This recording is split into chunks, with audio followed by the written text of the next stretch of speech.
In today's exciting episode, scandals and super injunctions, and judge does Dizzy Rascal impersonation. What am I talking about? It's this thing about the Afghan interpreters that you may have read about in the newspapers. So just to give you a brief overview of what's actually happened.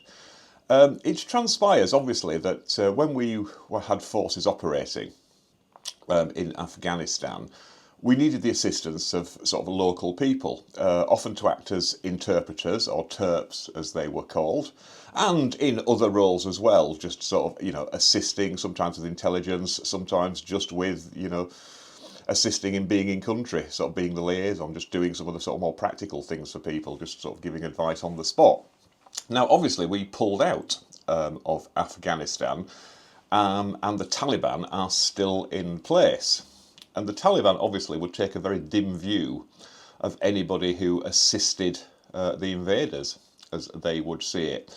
So we had this big database. Now, in fairness, there were some attempts to sort of move some of the more sort of high-profile, at-risk people out of country and offer them asylum here.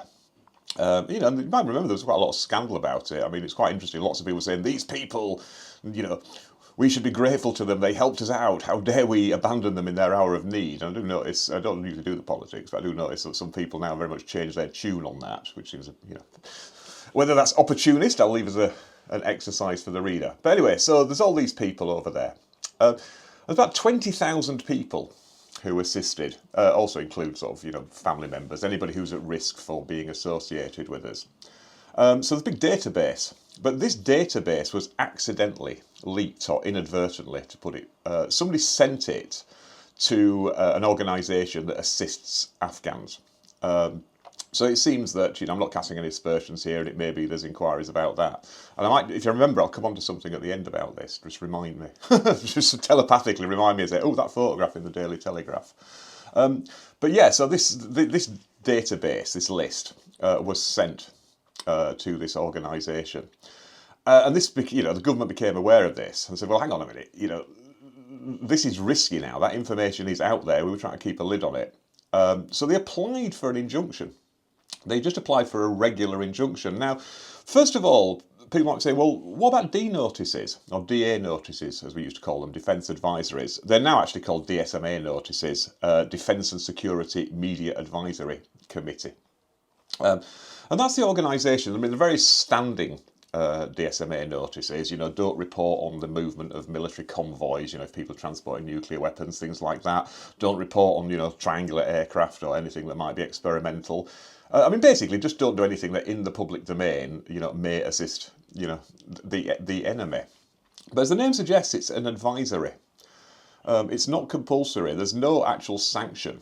There might be if there's sort of breaches of the Official Secrets Act or things like that. But generally speaking, journalists and reporters have, very strong protections. So even if they receive information that's in breach of the, Official Secrets Act, the person leaking it might be in trouble. But generally speaking, the courts will not order journalists to disclose their sources, even in cases like this, unless, there's a very strong public interest in doing so. There is a sort of legitimate, national security thing. And it's got to be something that's sort of like imminent and immediate and serious. The mere fact that it would be nice to know who the mole is, that's not enough. But there'll be two things here. First of all, there's the actual contents of the list, the names. But then there's the existence of the list itself. Now, obviously, I suspect most media outlets would accept that publishing the names would be too far, would be at risk. But what about just publicising the fact that this list exists, this database exists, and it's been leaked and it's out there? At the injunction hearing, now what's very interesting is the government said we need both bits suppressing. So we don't want anybody leaking who's on the list, any of the names, but also the mere fact this list exists and it has been leaked and it's out there, because that might encourage the Taliban to start making inquiries. And, if they know it exists, then obviously that's quite a big price for them. So they might put some effort into it. So they applied for the injunction to prohibit both those limbs of information. Now, what's very interesting is, because it'll be, the second part is where the super injunction comes in. Now, in all fairness, the government just applied for a regular injunction. Said we just don't want this information. But it was actually the court of its own volition said, well, hang on, if your argument is that the mere existence of this list is itself information that there's a legitimate interest in not releasing, well, the mere fact you've applied for the injunction will highlight that. And there's not a lot we can do to anonymise it or to sort of, the government turned up asking for something, we're not going to say why. That'll just get people sort of curious. So, wouldn't it be better if this was just a super injunction? In other words, you can't even reveal the existence of the injunction itself. So it was actually the court that made it a super injunction. And they made it contra mundum against the entire world. And that was the first time this had ever happened with a super injunction. Now, this had happened years ago. People might remember Spycatcher, where they did the same thing. They made an injunction contra mundum, in other words, against the whole world. Nobody can reveal the contents of this book. And there's all the, well, it doesn't matter how you're going to enforce that outside the, outside this jurisdiction. It's not like anybody's going to extradite sort of somebody from Barnes and Noble, Brisbane branch or anything like that, because obviously in Australia you could just order the book and they'd post it to you. So in terms of enforcement, it's all a bit arguably like pointless. And there is this equitable maxim, because injunctions are an equitable remedy, they're not a common law remedy, that equity will not act in vain. In other words, if you ask for something, it's got to have a practical result. You can't say, well, look, we're entitled to it, we just want it on principle. Well, it makes no difference because it won't actually address the problem. Yeah, but we still want it. Well, you're not having it because that's pointless. But in this case, like with the Spycatcher, they've said the mere fact that it might be difficult to enforce doesn't make it completely pointless. So the court did the injunction. And that happened for 2 years. And then after that, they relocated supposedly about 20,000 people secretly. And they brought them in. Now, once that's been done, of course, and people are living on old MOD bases or things like that, do you actually need the injunction anymore? Because what are you protecting? And it's really interesting. The transcript is fantastic. And the judge actually said, this is when they were looking at whether it should continue, they said, well, now obviously there's the fact that we've done this scheme and it's cost this. And it's like, they're just going, well, it's great. He says, sorry, am I going bonkers here? Did you just say £6 billion? And, later it turned out to be 7 billion. But the judge just couldn't understand how they'd racked up that money. I mean, I just did the maths myself, and maths isn't my strong point.